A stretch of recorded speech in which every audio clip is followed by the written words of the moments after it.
குடும்பம் தான் ஜெயிக்கும். தனி மனிதனாக ஒரு ஆண் ஜெயிக்கவே முடியாது. அதனால நம்ம கிண்டலா பேசினாலும் சீரியஸா பேசினாலும் பெண்கள் அப்படிங்கிற ஒரு உலகம் இல்லை என்றால் ஆண்கள் உலகம் வேஸ்ட் தான். விருச்சிக பாகம் 4ஆம் பாவமா வருது அப்படின்னு சொன்னா அந்த 4க்கு 7 பார்க்கணும். அந்த பாவகத்தின் அதிபதி எங்க அமர்ந்திருக்கிறாரோ அதற்கு 7ஆம் பாவகத்தை பார்த்து அந்த பிரச்சனை என்னவோ அதற்குண்டான தீர்வுகளை நம்ம வரக்கூடிய வாடிக்கையாளருக்கு நம்ம கொடுக்குறோம். மந்திரம்னா என்ன, உடனே சமஸ்கிருதத்தை சொன்னதான் மந்திரம் பழிக்கும், தமிழ்ல சொன்னா மந்திரம், அடுத்து அந்த கான்ட்ரவர்சிக்குலாம் போகாதீங்க. நான் சொல்ல மாதிரி மனதை திரைப்படுத்தக்கூடியதுதான் மந்திரம். தொழில் ஒண்ணு புதுசா ஆரம்பிக்கிறோம், ஒரு குழந்தை ஸ்கூல்ல சேர்த்துறோம், ஒரு வெளியூர் பிரயாணம் போறோம், எல்லாமே இந்த அரசு ஊன் அப்படிங்கிறது 200% வெற்றி கொடுக்கக்கூடிய அமைப்பு அப்படின்னு சொல்லலாம்.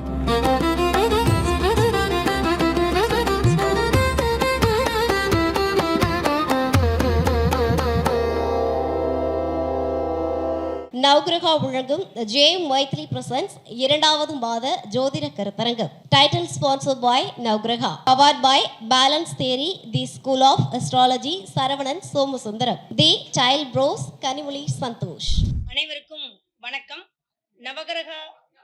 நவகிரகாவோட ஜோதிட கருத்தரங்கம் 2வது கருத்தரங்கம் நடத்தி கொண்டிருக்கக்கூடிய கோவை மாவட்டத்தில் உள்ள திரு மாதா மைதிலி அவர்களுடைய டீம், சரவணன் சோமசுந்தரம், திரு நட்சத்திர நாயகன் பாலமுருகன் அண்ணா, மீனாட்சி பரமகுரு, எமது குருநாதர் ஐயா அவர்கள். அதாவது அவர்கிட்ட படிக்கல, இருந்தாலும் பல தடவை ஆசி கொடுத்துருக்காரு, டிப்ஸ் கொடுத்துருக்காரு. அதனால மருதமலை குருஜி ஐயா அவர்களுக்கும் பணிவான வணக்கங்களையும், பார்த்து கொண்டிருக்கக்கூடிய யூடியூப் சேனல் நேயர்களுக்கும், இங்கு வீட்டில் ஜோதிட சொந்தங்கள் அனைவருக்கும் கரூர் அஸ்வமணிமேகலையின் அன்பான வணக்கம். தலைப்பு திருமண வாழ்வில் வெற்றி பெற பரிகாரங்கள் அப்படிங்கிற ஒரு தலைப்பு செலக்ட் பண்ணியிருக்காங்க நவகிரக டீம். அதாவது திருமண பொருத்தத்துக்கு வழி சொல்லலாம், திருமணம் ஆகாம இருக்கிறதுக்கு என்ன காரணம்னு ஜோதிடத்துல சொல்லலாம், திருமணம் லேட் ஆகிறதுக்கு என்ன காரணம் சொல்லலாம், திருமணம் தோற்பதற்கு என்ன காரணம் சொல்லலாம், திருமண வாழ்வில் வெற்றி பெற பரிகாரம், திருமண வாழ்வில் வெற்றி பெற பரிகாரம். இது என்ன பார்த்து கேட்க, அது ஏன்டா என்ன பார்த்து கேட்கறாங்க, கடவுளுக்கே கிடைக்காத ஒரு அற்புதமான விஷயம். ஆனா ஒண்ணு, திருமண விஷயத்துல மட்டும் மனைவி சொல்றத கணவன் கேட்கணும், கணவன் சொல்றத மனைவி கேட்கணும், வேற யார் சொல்றதையும் கேட்க கூடாது. அதுதானே திருமண வாழ்க்கையில் வெற்றி பெற அப்படின்னு பாத்தீங்கன்னா, வாழ்க்கை, திருமண பந்தம், வாழ்க்கை, அதுல ஜெயிக்கணும் அப்படின்னா ஒரு விஷயம் மெயினா ஜோதிடத்திற்கு அப்பாற்பட்டு எல்லாத்துக்கும் பொதுவான ஒரு கருத்து அப்படின்னா விட்டு கொடுக்கறது. இதை தவிர வேற அதுக்கு பரிகாரங்கிறது எனக்கு இருக்குமான்னு தெரியல. இருந்தாலும் ஒருவருக்கொருவர் விட்டு கொடுத்து ஒருவரிடம் இருக்கக்கூடிய நிறைகளை மற்றவர்களிடம் பகிர்ந்து கொண்டு அவர்களிடம் இருக்கும் குறைகளை மற்றவர்களிடம் காட்டாமல் கொண்டு செல்லக்கூடிய திருமண பந்தம், திருமண உறவு ஜெயிக்குது இல்லையா? குறை எங்கேயுமே எடுத்து வைக்க கூடாது. அது நம்மளை அறியாம, இது நான் அனுபவத்திலே நிறைய பார்த்துருக்கேன். நம்ம என்னைக்கோ ஒரு நாளைக்கு ஒரு கஷ்டத்துல, ஒரு பிரச்சனையில ஒரு வார்த்தையை விட்டுரும் அந்த புள்ளையோ அந்த பையனும். 6 மாசம் கழிச்சு, 6 வருஷம் கழிச்சு நல்லா வாழ்ந்துட்டு இருக்கும்போது அன்னைக்கு அப்படி சொன்னான்னு ஒரு குண்டை தூக்கி போட்டு அதுல இருந்து வெடிச்சிட்டு. இதெல்லாம் பாத்தீங்கன்னா, அப்போ நம்ம என்னைக்குமே நம்ம ஒரு திருமண வாழ்க்கையில அப்படிங்கும்போது புருஷன் கணவன் மனைவி, நீங்க எல்லா விஷயமும் எல்லா இடத்துலயும் எல்லாருடைய சம்பந்தப்பட்டது. கணவன் மனைவி உறவு மட்டும் ஏன் அந்தரங்கமாக வைத்திருக்கிறார்கள் அப்படின்னா, அவங்களுடைய வாழ்க்கை ரகசியம் என்பது அவர்கள் இருவருக்குமே சம்பந்தப்பட்ட ஒரு விஷயம். இந்த இடத்துல ஜெயிக்கிறதுக்கு அப்படின்னா, ஒரு பிரச்சனை அப்படின்னா சேர்ந்து இருக்கக்கூடிய இடங்கள் அப்படின்னு பாத்தீங்கன்னா, முதல்ல தெய்வத்தை எடுப்போம். ஜோதிடத்துல கணவன் மனைவி சேர்ந்து இருக்கக்கூடிய ஆலயங்களுக்கு அடிக்கடி சென்று வருவது முதல் பரிகாரமாக இருக்கும் இல்லையாக்கா? கணவன் மனைவி இருவரும் சேர்ந்து, கணவன் மனைவியோடு இருக்கு, முருகரை போய் தனியா பாக்குறேன், தனியா நிக்கிற பெருமாளை போய் பாக்குறேன், தனியா இருக்கிற சிவபெருமான லிங்கத்தை வழிபாடு பண்றேன் அப்படிங்கிறதெல்லாம் திருமண தம்பதியருக்கு நல்லதா அப்படின்னா, அதை விட சேர்ந்து கணவன் மனைவியாக இருக்கக்கூடிய தெய்வங்களை வழிபடுவது கணவன் மனைவி உறவை நீடிக்கக்கூடிய ஒரு விஷயமா இருக்கும். இதுல இன்னொரு விஷயம் இருக்கு. பொது இடங்கள் அப்படின்னு எடுத்துக்கிட்டீங்கன்னா, ஒரு மகிழ்ச்சியான ஒரு இடங்களுக்கு அடிக்கடி சென்று, நம்ம வீட்டுல ஒரு அந்யோன்யமே இல்லை, நம்ம வாழ்க்கையில ஒருவருக்கு ஒருவர் பேசிக்கிறதுக்கோ டைம் ஸ்பெண்ட் பண்ணவோ நேரமே இல்லை அப்படிங்கும்போது அடிக்கடி விசேஷங்களுக்கு, அதாவது அதிகபட்சம் பார்த்தீங்கன்னா திருமணங்கள் சம்பந்தப்பட்ட விசேஷங்களுக்கு போகும்போது, ஏன் அப்படின்னா அதுல இன்னொரு ட்விஸ்ட் இருக்கு. திருமண விஷயங்களுக்கு இருவரும் சேர்ந்து போகும்போது அப்படின்னா, நீங்க அந்த அந்த திருமணம்ங்கிற இடத்த பார்த்தீங்கன்னா, அது காலபுருஷனுக்கு 7ஆம் இடம். ஒரு இணைவு பாவம்னு சொல்லக்கூடிய இடம். மனைவிய குறிக்கிறதே 7ஆம் பாவம் தான். அது சுக்கிரனுடைய வீடு தான். அப்போ அங்க ஒரு குடும்பமும் இன்னொரு குடும்பமும் நம்மளும் பொதுமக்களும் சேர்ந்து வந்து இணையக்கூடிய ஒரு இடம் திருமண வைபவம் சொல்லக்கூடிய இடம். அந்த இடத்துல நம்ம கணவன் மனைவி சேர்ந்து போகும் பொழுது நமக்கும் 7ஆம் அதாவது நம்ம சொந்தமும் இன்னொரு சொந்தமும் சேர்ற இடம். அறிமுகம் இல்லாத இருவர் இணையக்கூடிய ஒரு தருணம் இல்லையா? பொண்ணும் மாப்பிளையும் சேர்ந்து அந்த இடத்துல இருக்கிற ஒரு இடம் இல்லையா? முதன்னு பார்த்து ரொம்ப பக்கத்துல இன்வால்மெண்டா பழகுற ஒரு இடம். அது 7ஆம் பாவத்தை தானே குறிக்காது, இணைவு பாவம். அப்போ நீங்க அந்த இடத்துல ஒரு மகிழ்ச்சியான இடத்துக்கு கணவன் மனைவி சேர்ந்து போகும் பொழுது, கல்யாணத்துக்கு ஒருத்தர் போறதை விட 2 பேரும் சேர்ந்து, இது அதிகமாக இணைந்து போகும் தம்பதியர்கள் மகிழ்ச்சியாக வாழ்ந்து கொண்டிருக்கிறார்கள் என்னை பொறுத்தவரை. தனியாக போறவங்களுக்கு இந்த பிரச்சனை இருக்கும். முடிஞ்ச வரைக்கும் 2 பேரும் இந்த குறை இருக்குது, திருமண பந்தத்துல ஒரு அந்யோன்யம் கம்மியா இருக்கு அப்படிங்கிறவங்க நீங்க சேர்ந்து போய் பாருங்களேன். அந்த மகிழ்ச்சி உங்களையும் தொற்றிக்கொள்ளும். இதுதான் உண்மை. 2 விஷயம். 3வது, இப்போ ஏன் சினிமாவுக்கு மட்டும்தான் போகணுமா? சாரி, கல்யாணத்துக்கு மட்டும்தான் போகணுமா? சினிமாவுக்கு போகக்கூடாதா? பீச்சுக்கு போகக்கூடாதா? பீச்சுக்கு போகணும் அப்படின்னா தள்ளிட்டு வந்து எல்லாம் கேட்பாங்க இல்லையா? பீச்சுக்கு போற இடங்கிறது வேற. அது காத்து வாங்குறது, காதல் எல்லாமே தான். கடலை போடுறது, காத்து வாங்குறது, கடலை போடுறதெல்லாம் பீச்சுக்கு போறது, பார்க்குக்கு போறது. ஆக்சுவலா இது ஒரு திருமண விஷயங்கள். நீங்க நல்ல ஒரு காதல் பண்ணிட்டு இருக்கிறவங்க, லவ் பண்ணிட்டு இருக்கிறவங்க கூட சொந்த பந்தங்களோட திருமண விஷயத்துக்கு 2 பேரும் சேர்ந்து போய் பார்க்கட்டுங்களேன். அதனுடைய காதலினுடைய தூய்மை ஒரு மாதிரி இருக்கும். நீங்க பார்க்குக்கும் பீச்சுக்கும் போய் பாருங்களேன், அதனோட புனிதன்மை கெடும். நீங்க கவனிச்சு பார்த்தீங்கன்னா தெரியுதுலாம். அப்போ இது ஒரு முக்கியமான விஷயமா இருக்கும். இப்ப சினிமாவுக்கு அப்படிங்கும்போது நீங்க ஒரு ஏன்னா நம்ம நம்ம நார்மல் லைஃப்ல இருந்து கோயில் வெளியில சுத்துறது அப்படிங்கிறத விட நீங்க ஒரு சினிமாவுக்கு குடும்ப விஷயம், அதுவும் 7ஆம் பாவம் தான். நீங்க 3-7 சம்பந்தப்படுறதா? 3-7-11 தானே. அப்போ சினிமாவுக்கு குடும்ப சம்பந்தப்பட்ட குடும்பத்தோட சினிமாவுக்கு போகும் பொழுதும் அந்த குடும்பத்துல ஒரு மகிழ்ச்சி இருக்கும். அதனாலதான் சண்டே ஆனா சினிமாவுக்குங்கிற ஒரு விஷயம். பில்லு நான் கொடுத்து நீ என்னதான் வந்தாலும் ஒரு படம் பார்ப்பா, வீட்லயே கூட படம் பார்ப்பா. போடுறீல நீட்டா ஒரு ஸ்டேட்டஸ் போட்டு போடுறீல, எவ்வளவு சந்தோஷமா போடுற நாங்க சினிமாவுக்கு வந்திருக்கோம்னு. அப்ப அதுல இருக்கிற ஒரு மகிழ்ச்சி இருக்கா இல்லையா? அப்போ ஒரு புத்தாடைங்கிறத விட ஒரு ஜனங்க 10 பேர் வந்து போற இடத்துக்கு போயிட்டு வரும்போதே உங்க மனதில் இருக்கக்கூடிய வேதனைகளும் மனதில் இருக்கக்கூடிய கஷ்டங்களும் கவலைகளும் மாறக்கூடிய ஒரு இடம். சரி, அதை விட்டுட்டு வருவோம். திருமண லைஃப் அப்படிங்கிறது பாத்தீங்கன்னா கணவனுக்கும் மனைவிக்கும் உண்டான ஒரு விஷயம்.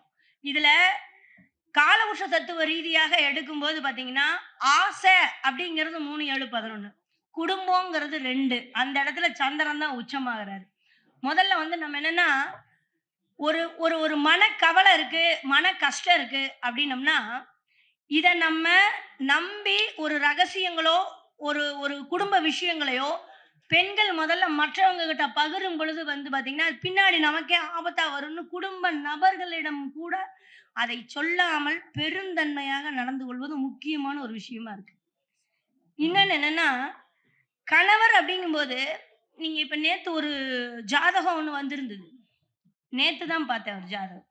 மலேசியால இருந்து குழுவுல போட்டு தீவிரமா ஆராய்ச்சி பண்ணிட்டு இருந்தோம். தனுசு லக்னம் என்ன? தனுசு லக்னம், சாரி மகர லக்னம். 11ல சந்திரன், சூரியன், குரு, கேது. 11ல செவ்வாய் யோகி, 9ல செவ்வாய். கான்செப்ட் என்ன அப்படின்னு கேட்டீங்கன்னா 2 கல்யாணம் பண்ணியாச்சு, 2 கல்யாணமும் டைவர்ஸ் ஆயிடுச்சு. 3வது 43 வயசாச்சு. 3வது கல்யாணத்துக்கு பொண்ணு பார்க்க பொருத்தத்துக்கு அனுப்பிச்சிருக்காங்க. இப்போ 7ஆம் அதிபதி மகர லக்னத்திற்கு 7ஆம் அதிபதி ஐயா புட்டு வச்சாரு காலையில பொன்னையா சுவாமிகள். 7ஆம் அதிபதி சந்திரன் நீசமாகி அனுச நட்சத்திரத்துல அஸ்தங்கம் அமாவாசை திதி. அப்ப குரு அஸ்தங்கம், சந்திரன் அஸ்தங்கம், புதனும் அஸ்தங்கம். இதுல என்னன்னா கேதுவும் புதனும் சார பரிவர்த்தனை, கேது அவயோகி. மூல நட்சத்திரத்திலையும் கேட்ட நட்சத்திரத்திலையும். எத்தனை கல்யாணம் பண்ணாலும் அறுக்க பொண்டாட்டி இருக்காதுன்ட்டு, தலைமாட்டில் உனக்கு உட்கார்ந்து எழுதுறதுக்கு ஆள் இல்லையாடாச்சு. நான் சொல்லிட்டேன், லிவிங் டுகெதருக்கும் வர்றேன். இங்க என்ன ஆயிடுச்சுன்னா, ஒரு சின்ன டிப்ஸ் பொன்னையா சாமிகள் சொல்லியிருந்தாரு. என்னன்னா, சனி செவ்வாய் சந்திரன், சனி செவ்வாய் சந்திரன் சேர்ந்து இருந்துட்டாலோ, அந்த வீடுகள்ல அதனுடைய ஆதிபத்தியங்கள் பெற்றுட்டாலோ, குரு பார்வை, சுபகிரகங்களுடைய பார்வை இல்லாமல் சனியோ செவ்வாயோ பவராக இருந்துருச்சு அப்படின்னா ரத்த சம்பந்தப்பட்ட ப்ராப்ளம் வருங்கிறது விதி. நீங்க சனி செவ்வாய் ஒரு மாதிரி கொடுக்கும், பிளட் ரத்தம் சிந்துறதுக்கும் போராடுறதுக்கும் சனி செவ்வாய் கொடுக்கும். ஆனா பலமாச்சுன்னு வச்சுக்கங்களேன், அது வேற மாதிரி வேலை செய்யும். நேச்சுரலாவே மகரத்துல செவ்வாய் உச்சம் பெற்று அவிட்டத்துல இருக்கிறவங்களுக்கு ரத்த சம்பந்தப்பட்ட நோய் கம்பல்சரி வரும். நீங்க கேட்டு பாருங்க. ரத்தத்தை கொடுக்கணும், இல்லைன்னா ரத்தம் ஏத்தணும், வேற வழியே இல்லை. ரத்தத்தை ஃபில்டர் பண்ணணும், இது ரெண்டுல கண்டிப்பா இருக்கும். அது தெசாபத்தி வந்துச்சுன்னா கேட்கவே வேணாம், இது நடக்கும். அப்போ இங்க என்ன ஆகுதுன்னா, செவ்வாய் யோகியா போயிட்டாரா, சனி உச்சம் சுக்கிரனோட. அப்ப என்னாச்சுன்னா ஹெச்ஐவி பாசிட்டிவ். 2 கல்யாணம் பண்ணி 2 கல்யாணமும் 2 பேருக்கு 2 குழந்தை, ஒருத்தருக்கு பையன் ஒருத்தருக்கு பொண்ணு, டைவர்ஸு. 3வது ஹெச்ஐவி பாசிட்டிவ் இருந்துமே குடும்பம் மறைச்சு கல்யாணம் பண்ணி வைக்குதான். பிறந்தவனுக்கு பிள்ளைக்கும் ஒரு பொண்ணு வேணுமா, சோறாக்கி போடுறதுக்கும் அவனை பின்காலத்தில் பார்த்து. ஆனால் அவரு மன்மதராஜா மாதிரி சுற்றிட்டு இருக்காரு. எத்தனை பொண்ணு வாழ்க்கையை நாசம் பண்ண போறாரோ தெரியல. மரியாதையாக அவனை இருந்துக்க சொல்லு, கவர்மெண்ட்டுக்கு ஃபோன் பண்ணி குடும்ப கட்டுப்பாடு பண்ணி விட்டுருவேன் பதிவு கொடுத்தேன், ப்ராமிஸாக சொன்னேன் பதிவில். நேற்று 1 மணிக்கு குழுவில் அதுக்கு ஏற்புரை கொடுத்தேன் நான். என்னுடைய பதிவு இதுதான். நீங்கள் பொருத்தம் பார்க்குறது ஓகே. ஐயா சொன்ன கான்செப்ட் சந்திரன் அஸ்தங்கம் நீசம். இப்போ 7ஆம் அதிபதி, அப்போ சந்திரன் தன்னுடைய பவர் இழக்கிறாரு. குரு பார்வை பெறுதா, குரு அஸ்தங்கம் பெறாரு. சனி உச்சத்தில் இருக்காரு, ராகு சாரத்தில், ராகு ரோகிணியில். கேட்கணுமா, ஆதிபத்திய பலன். சுக்கிரன் சனி காம்பினேஷன். லாரி ஓடுறாரு, பிராந்தி கடையில் வேலை செய்கிறாரு, பிராந்தி சப்ளை பண்ணுறாரு 3 லாரி வச்சு. அப்போ இந்த அளவில் இருக்கிற ஒருத்தருடைய கேரக்டரு கவலையே இல்லை. ஏன்னா செவ்வாய் வலுத்து, செவ்வாய் யோகியா இருக்கிறதுனால ரத்த புஷ்டி இருக்கு. ஹெச்ஐவி பாசிட்டிவ்னு தெரிஞ்சும் கூட அவர் ஹெல்த்தியா வேலைக்கு போறாரு. கர்மாதான் அந்த அளவுக்கு இருந்துட்டு போகுது. அதனால பாதிக்கப்படுறவங்க எத்தனை பேர்.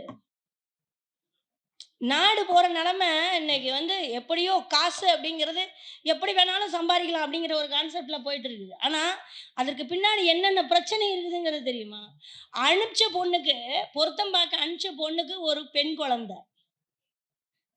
குழந்தை, புனர்பூஷ நட்சத்திரம், மீன ராசி, ரேவதி நட்சத்திரம். அந்த பொண்ணு முந்தா நாள் தான் வயசுக்கு வந்திருக்குது, அவளோட பொண்ணு. அந்த பொண்ணை பொருத்தம் பார்க்கறதுக்கு இவங்க கொண்டு வந்திருக்காங்க, அவங்க அம்மாவை கல்யாணம் பண்ணி வைக்கிறது. அவளா அந்த வாய்ஸ் கொடுத்துருக்கும் போதே பார்த்தீங்கன்னா ஒரு 100 சிவாயை நம்ம சொல்லிட்டோம். அதை பேசி முடிக்கிறதுக்கு 2 நிமிஷம் ஆடியோ.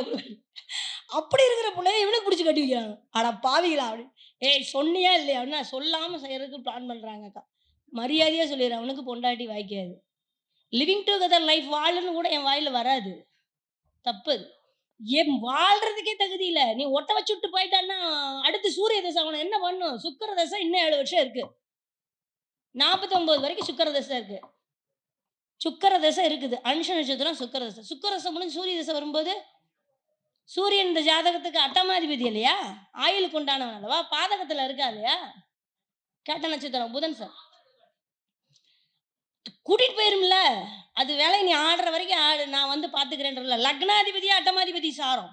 இந்த மாதிரி இருக்கிறவங்கள நீங்க என்ன பண்ணாலும் திருத்த முடியாது. நீ எத்தனை வாழ்க்கையில நீ எத்தனை கோயிலுக்கு போய் எத்தனை பள்ளியரை பூச்சி பார்த்தாலும் வேஸ்ட்.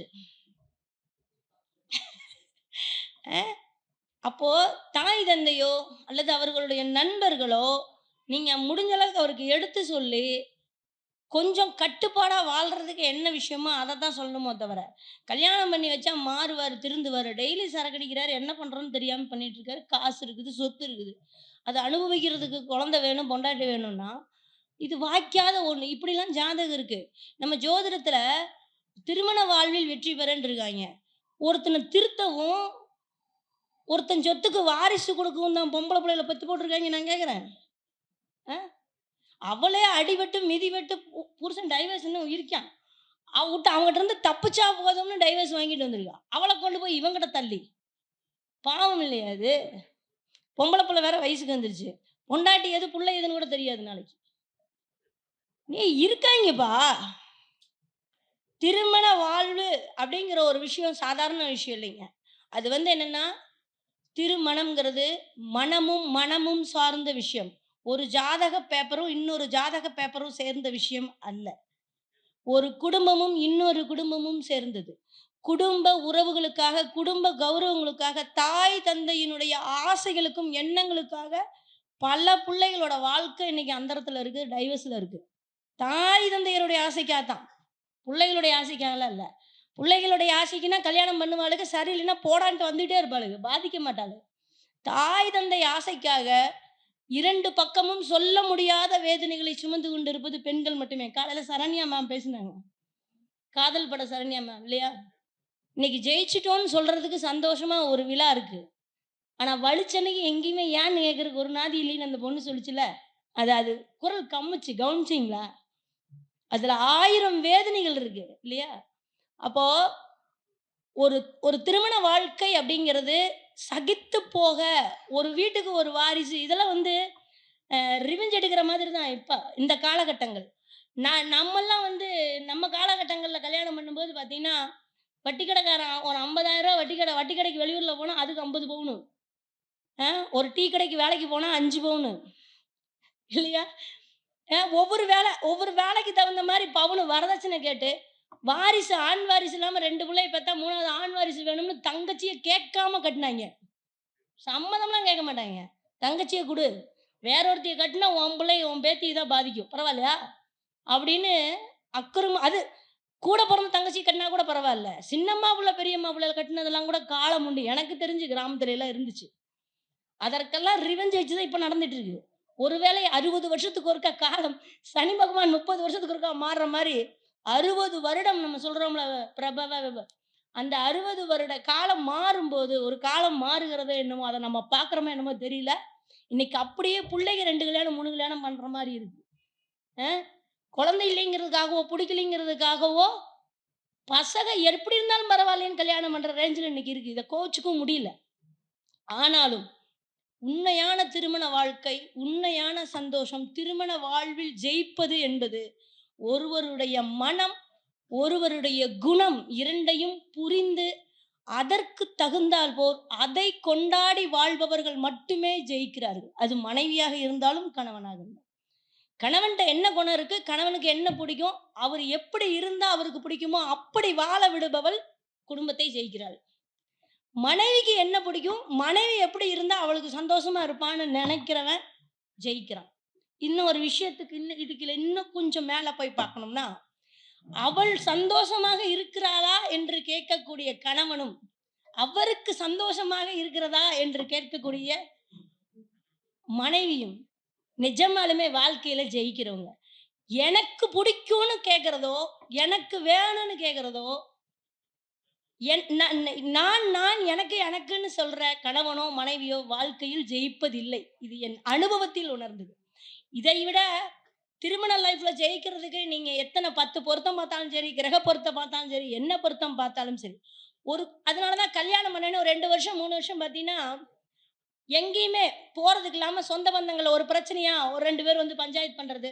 அதை விட ஒரு கொடுமை என்ன, தனிப்பட்ட முறையில் லவ் மேரேஜோ அல்லது தனி குடித்தனமோ காணாத ஊர்களில் போய் கணவன் மனைவி சேர்ந்து இருக்காங்கன்னா ஒரு பிரச்சனை அவங்களுக்குள்ள வருதுன்னா அம்மா வீட்டுக்கு சொல்ல முடியாது, மாமியார் வீட்டுக்கு சொல்ல முடியாது, கொண்டே ஊர்ல விட்டுருவாங்கன்னு பயந்துட்டு இருக்கிற பிள்ளைகள்லாம் நிறைய இருக்காங்க. எனக்கு தெரிந்து நீங்க வாடகைக்கு போகும்போது கூட நல்ல வயதான கணவன் மனைவி அந்யுன்யமாக இருக்கிற வீட்டுக்கு வாடகைக்கு போனீங்கன்னு வச்சுக்கோங்களேன், எப்படி இருந்தாலும் வெளியூர் போனால் வாடகை தான் போகிறாங்க.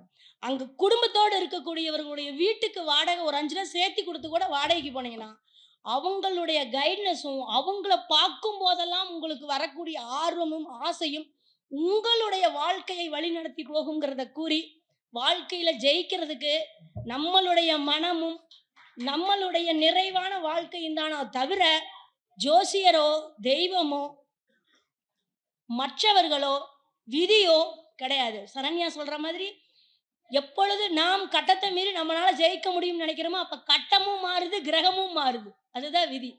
அதனால திருமணம் என்பது, வாழ்க்கை என்பது முகூர்த்தங்களையும் அதற்கு தகுந்த நேர காலங்களையும் சொல்வதுதானோ தவிர, வாழ்க்கை என்பது நீங்கள் வாழ்ந்தால் மட்டுமே ஜெயிக்க முடியும் என்பதை கூறி, கொடுத்த நேரத்தை சரியாக முடித்திருவேன் கூறி நிறைவு செய்கிறேன். நன்றி, வணக்கம்.